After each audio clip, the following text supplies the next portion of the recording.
नमस्कार दोस्तों, आपका हमारे YouTube channel strive to achieve में स्वागत है।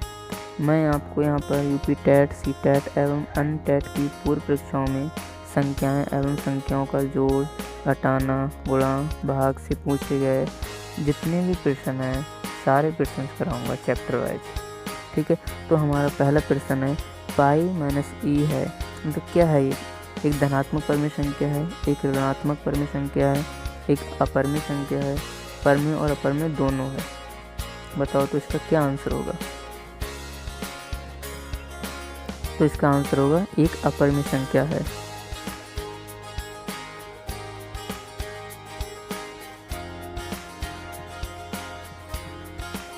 ठीक, दूसरा क्वेश्चन देखते हैं हम।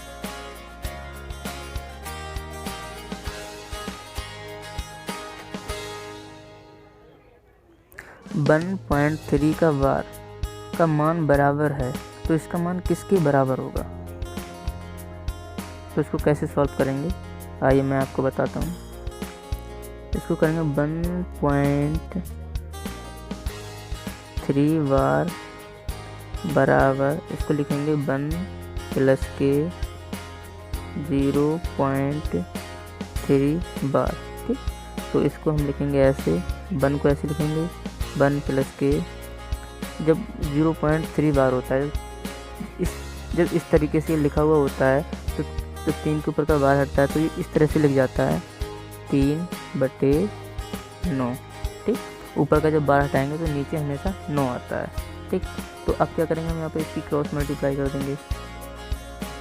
9 एकम 9 प्लस के 3/9, 9 और 3 कितने होते हैं? 12, तो 12/9, 3 से ही कट जाएगा ये, 3 चौक 12 और 3 3 9, तो हमारा क्या आंसर आ जाएगा? 4/3। यही हमारा आंसर होगा। ठीक, तो कौन सा आंसर होगा हमारा? D option. 4/3 कहाँ पर है? D option. ठीक, आगे क्वेश्चन करते हैं।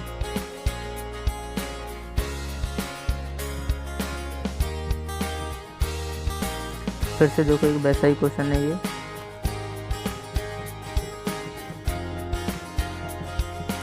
क्वेश्चन हमारा आया हुआ है यूपी टेट क्लास 1 to 5 में आया हुआ है 2017 में। तो पाई है, पाई क्या है? एक परमेय संख्या है, अपरमेय संख्या है, अभाज्य संख्या है, पूर्णांक है। तो पाई क्या है हमारा? अपरमेय संख्या है, तो इसका आंसर क्या होगा? B option. पाई क्या है हमारा? अपरमेय संख्या है।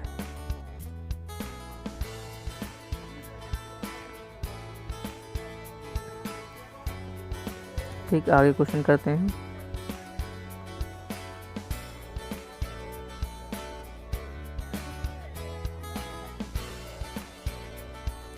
एक परमेय संख्या 5/19 व इसके युज्य प्रतिलोम के गुणनफल का गुणात्मक प्रतिलोम होगा। तो 5/19 का युज्य प्रतिलोम निकालोगे, फिर इसके युज्य प्रतिलोम का इससे मल्टीप्लाई करोगे, फिर उसका गुणात्मक प्रतिलोम निकालोगे। ठीक है, मैं आपको बताता हूँ कैसे करते हैं। 5/19 का युज्य प्रतिलोम क्या होता है? 5/19 का युज्य प्रतिलोम होगा -5/19। ठीक, फिर अब 5-5/19 गुणा 5/19 की गुणा करोगे।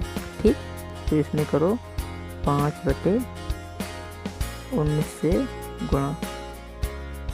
ठीक, क्या आएगा? 5×5 25, 19 का स्क्वायर क्या होता है? 361, और ये माइनस। अब ये जो आया हमारा, इसका हमको निकालना है गुणात्मक प्रतिलोम। ठीक है, तो इसका गुणात्मक प्रतिलोम जो होता है वो उल्टा हो जाता है इसका। ठीक, तो इसका उल्टा क्या हो जाएगा? 361 बटे 25, ठीक, वो भी माइनस के। ठीक है, तो कौन सा आंसर होगा हमारा? Answer A. ठीक,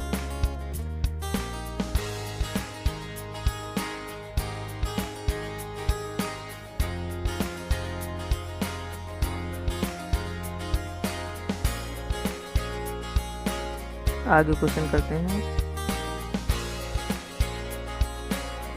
निम्नलिखित में से कौन सा सही है? तो इसमें आपको ये बताना है कि इसमें से कौन सा सही है। ठीक है, पहला ऑप्शन है हमारा 1000 के पूर्ववर्ती का पूर्ववर्ती 999 है। तो पूर्ववर्ती और परवर्ती क्या होता है? पूर्ववर्ती का मतलब होता है पीछे की संख्या और परवर्ती का मतलब क्या होता है? आगे की संख्या। तो हमारा इसमें एक ही ऑप्शन सही है। ठीक है, ऑप्शन डी। ठीक है, 1000 के परवर्ती मतलब आगे की संख्या। तो इसमें आगे की संख्या हमारी क्या होगी? आगे के 1000 के आगे की संख्या होगी 101। अच्छा, पीछे आ गया आगे क्वेश्चन। ठीक, तो डी ऑप्शन देखते हैं हम। तो इसमें क्या होगा? 1000 के आगे की संख्या जो होगी, परवर्ती का मतलब होता है आगे की संख्या। ठीक है, और पूर्ववर्ती का मतलब होता है पीछे की संख्या। तो 1000 के आगे की संख्या 1001 हो जाएगी हमारी। 1001 हो जाएगी। ठीक है, अब इन्होंने बोला कि परवर्ती का पूर्ववर्ती, तब इसके पहले की संख्या। तो इसका पूर्ववर्ती क्या हो जाएगा? इसका पूर्ववर्ती फिर से 1000 हो जाएगा हमारा, फिर से 1000। तो अब हमारा किसमें उसमें कौन सा ऑप्शन ठीक है? हमारा इसमें डी ऑप्शन ठीक है। ठीक,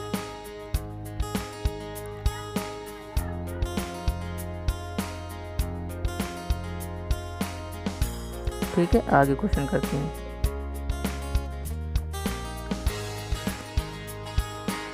किसी पूर्णांक का वर्ग करने पर इकाई के स्थान पर कौन सी संख्या नहीं हो सकती? तो इसमें इन्होंने ये पूछा है कि कोई मतलब संख्या है, कोई इंटीजर है, पूर्णांक है, तो उसका हम वर्ग करेंगे। ठीक है, तो कभी भी इसमें से एक ऑप्शन ऐसा है कि वो संख्या यूनिट डिजिट पे कभी नहीं आएगी। तो मैं आपको यहाँ पर 1 से लेकर 9 तक सभी संख्याओं को वर्ग करके बताता हूँ। ठीक, तो 1 का वर्ग क्या होगा?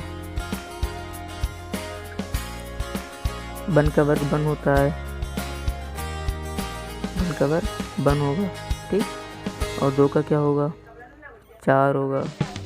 ठीक, 3 का क्या होगा? 9 होगा। 4 का क्या होगा? 16 होगा। ठीक, 5 का क्या होगा? 25 होगा। ठीक, 6 का क्या होगा? 36 होगा। ठीक, 7 का क्या होगा? 49 होगा। ठीक, 8 का क्या होगा? 64 होगा। और 9 का क्या होगा? 81 होगा। ठीक, और 10 का क्या होगा? 100 होगा। ठीक, तो इसमें आपने देखा कि किसी भी संख्या में इकाई के स्थान पर 0 से 9 तक अंक होंगे। ठीक, ये बात आपको पता है। किसी भी संख्या का वर्ग करोगे तो हमेशा इकाई के स्थान पे 0 से लेके 9 तक का कोई भी संख्या होगी। ठीक है, तो 0 से लेके 9 तक में से मतलब इनके बीच की कोई भी संख्या होगी तो उसमें कौन कौन सी संख्या होंगी। ठीक है, तो वो कौन कौन सी संख्या होंगी? या तो 0 हो सकता है। ठीक है, इसमें देखो आप, मैं जब बताता हूँ लिख के, या तो उसमें 0 होगा इनमें संख्या में। ठीक, या तो 1 होगा। ठीक है, या तो 4 होगा। ठीक है, या तो 9 होगा। ठीक, या तो 6 होगा। या तो 5 होगा। ठीक है, तो 1 2 3 4 5 6। ठीक है, तो इनमें से कोई भी संख्या हो सकती है, लेकिन ठीक है, लेकिन 2 ऊपर लिख रहा हूँ मैं ये। ठीक है, बॉक्स बना के। ठीक, लेकिन 2 3 7 8। ठीक, ये संख्या नहीं हो सकती हैं। किसी भी संख्या का पूर्ण वर्ग करने पर या तो 0 होगा, इकाई का अंक 1 होगा, 4 होगा, 9 होगा, 6 होगा, 5 होगा, ये हो सकते हैं। लेकिन 2, 3, 7, 8 ये संख्या नहीं हो सकती। तो बताओ इसमें 2, 3, 7, 8 में से कौन सा ऑप्शन होगा? तो इसमें ऑप्शन सी हमारा ठीक है। ठीक है ना, समझ में आ गया आपके? ठीक,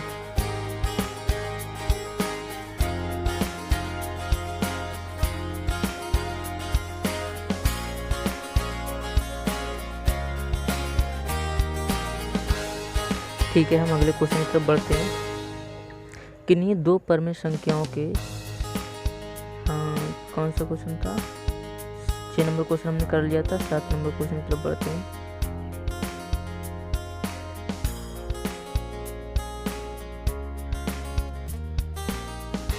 किन्हीं दो परमेय संख्याओं के बीच कोई परमेय संख्या नहीं होती है, केवल एक परमेय संख्या होती है।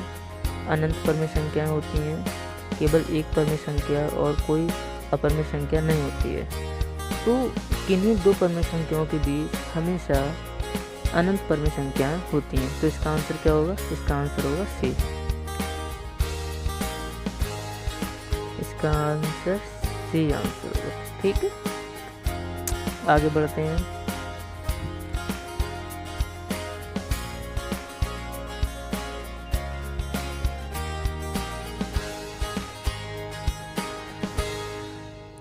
आगे हमारा क्वेश्चन है 8वां। 7 और 13 के बीच कितनी परमेय संख्याएं होंगी? तो ये भी पहले की तरह क्वेश्चन है ये। अब उन्होंने क्या पहले मतलब उन्होंने नॉर्मली ही पूछ लिया कि किसी भी परमेय संख्याओं किन्हीं भी दो परमेय संख्याओं के बीच कितनी परमेय संख्याएं हो सकती हैं। अब इन्होंने नंबर्स दे दिए, संख्याएं दे दी कि 7 और 13 के बीच कितनी परमेय संख्याएं हो सकती हैं। तो इसका आंसर भी वही होगा, सी नंबर। ठीक है, अनंत। तो 7 और 13 के बीच कितनी परमेय संख्याएं हो सकती हैं? अनंत परमेय संख्याएं हो सकती हैं। सी आंसर होगा इसका। 8 नंबर क्वेश्चन करते हैं।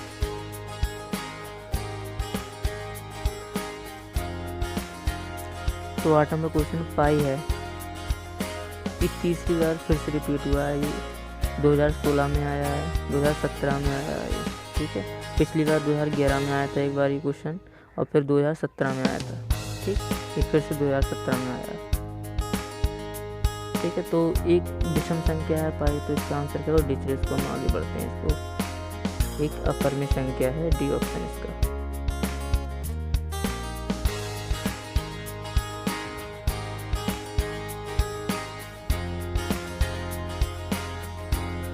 Question number 10। प्रथम 35 विषम प्राकृतिक संख्याओं का योग है। प्रथम 35 विषम प्राकृतिक संख्याओं का योग। ठीक, तो क्या होगा इसका योग? इसको कैसे करेंगे मैं आपको बताता हूँ।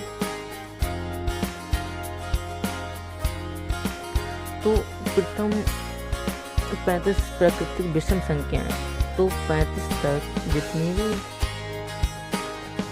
विषम संख्याएं होंगी। ठीक,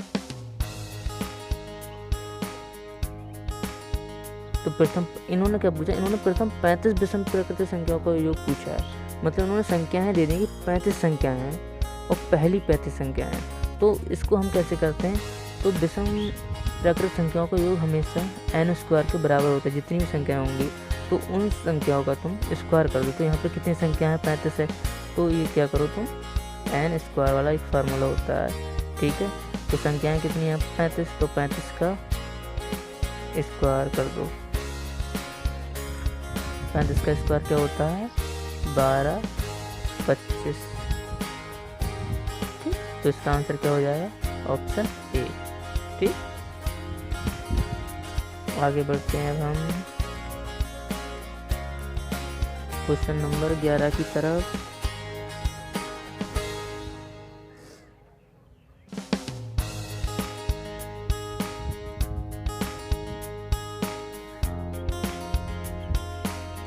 क्वेश्चन नंबर 11 क्या कहता है? दो संख्याओं का गुणनफल, दो संख्याओं का योगफल तथा गुणनफल क्रमशः 11 है और 18 है, तब इन संख्याओं के व्युत्क्रमों का योग क्या होगा। ठीक है, तो इसको कैसे करते हैं, इसको करते हैं हम ऐसे।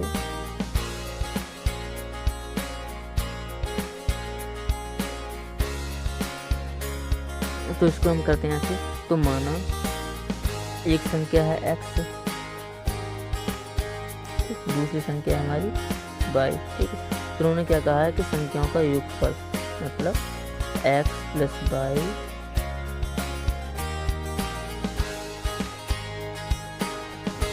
ग्यारह है, कामा गुणनफल x कामा x गुणा y बराबर 18 है। ठीक, तो हमें क्या करना है, तो जो x और y दो संख्या हैं इनके व्युत्क्रमों का योग ज्ञात करना है। तो x का व्युत्क्रम क्या होगा, 1/x प्लस y का व्युत्क्रम 1/y। ठीक, अब इन दोनों का योगफल क्या होगा। ठीक है, इसकी क्रॉस मल्टीप्लाई करो, x इंटू वाई हो जाएगा, ऊपर क्या हो जाएगा x प्लस के वाई। ठीक, और नीचे क्या हो जाएगा x इंटू वाई। तो x प्लस वाई की वैल्यू क्या दे रखी है 11 और x इंटू वाई की वैल्यू क्या है 18। ठीक, तो इसका यही आंसर हो जाएगा। कौन सा आंसर हो जाएगा हमारा, डी ऑप्शन, ये वाला। ठीक, 12 नंबर क्वेश्चन की तरफ बढ़ते हैं हम। 2 अंकों वाली संख्याओं के दोनों अंकों का योग 7 है। ठीक है, यदि संख्या में 27 जोड़ दिया जाए तो अंकों का क्रम उलट जाता है। तो इन्होंने क्या कहा कि 2 अंकों की संख्या है कोई, तो 2 अंकों की संख्या क्या हो सकती है, 2 अंकों की संख्या होगी x प्लस के, नहीं x नहीं, इसको मानेंगे हम इस तरह से करते हैं। ठीक, इसको मिटाता हूँ मैं,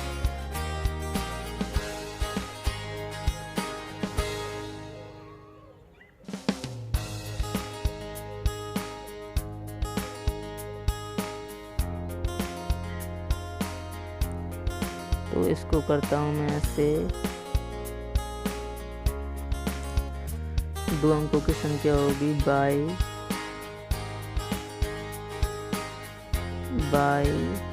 plus tan x,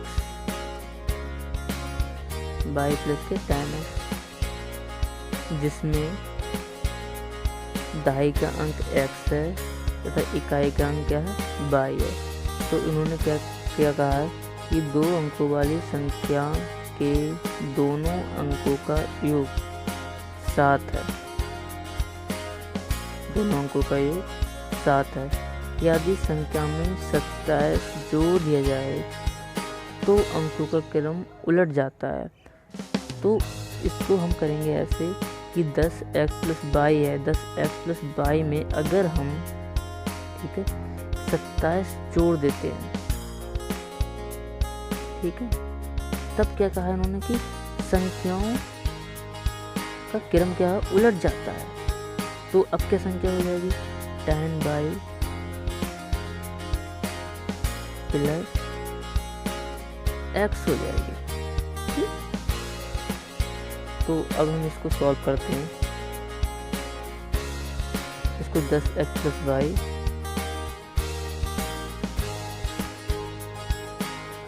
10x plus के y,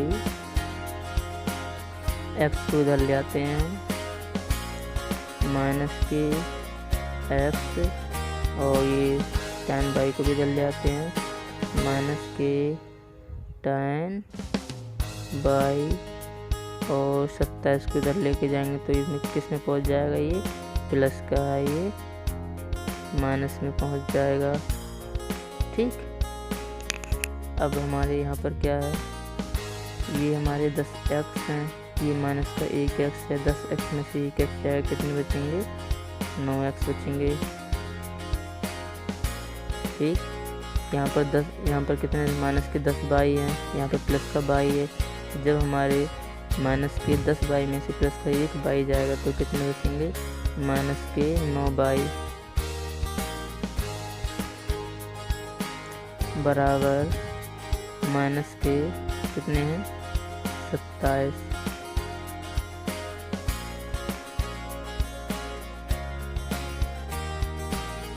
ठीक है, आगे करता हूँ मैं इसको। यहाँ पर आ नहीं पाएगा। अच्छा, आगे क्वेश्चन है तो मैं उसको मिटा के पुटिंग करता हूँ मैं।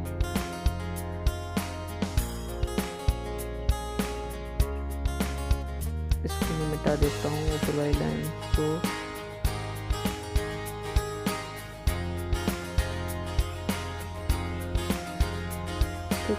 इसको भी मिटा देता हूँ मैं, मुझको याद रहेगा। ठीक, यहीं से मैं आगे करता हूँ। तो हमारा कितना था 9x माइनस से 9 बाई बराबर माइनस से 27।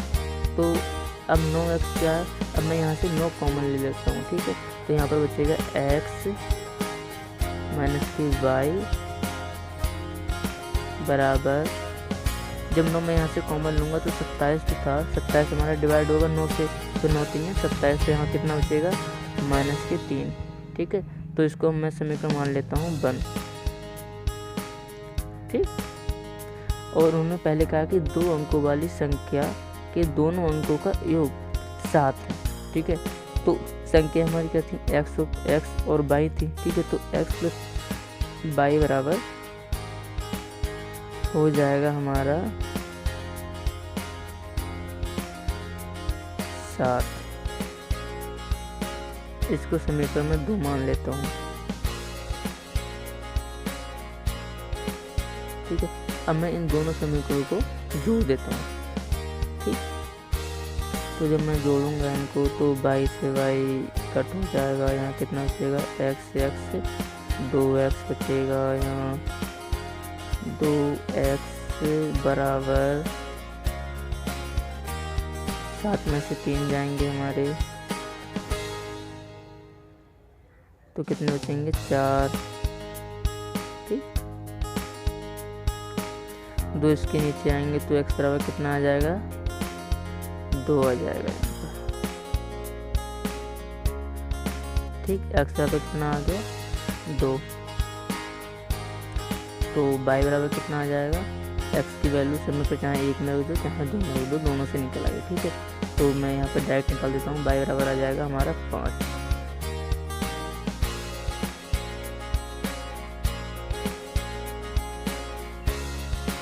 ठीक है, और जो हमने संख्या मानी थी अपने 2 अंकों से बनी हुई, वो कौन सी थी हमारे 10x प्लस के y। तो 10x प्लस के y में हम x और y की वैल्यू रख देते हैं, तो 10 गुणा x की value 2 plus 10x plus y था, प्लस y की वैल्यू कितनी है हमारी 5। ठीक, तो कितनी आ जाएगी 10 दूनी 20 और 5 25। ठीक है, मैं आपको आज यहीं तक क्वेश्चन कराता हूँ। ठीक है, और आप सभी लोग मेरे चैनल से जुड़ जाइए, आपको मेरे चैनल पे बहुत ही फ़ायदा होने वाला है। मैं यहाँ पर टैट और सी टैट के जितने भी क्वेश्चंस हैं, ठीक है, मैं सारे क्वेश्चन कराऊंगा, पिछले साल के सारे सब्जेक्ट के क्वेश्चन कराऊंगा। ठीक, धन्यवाद।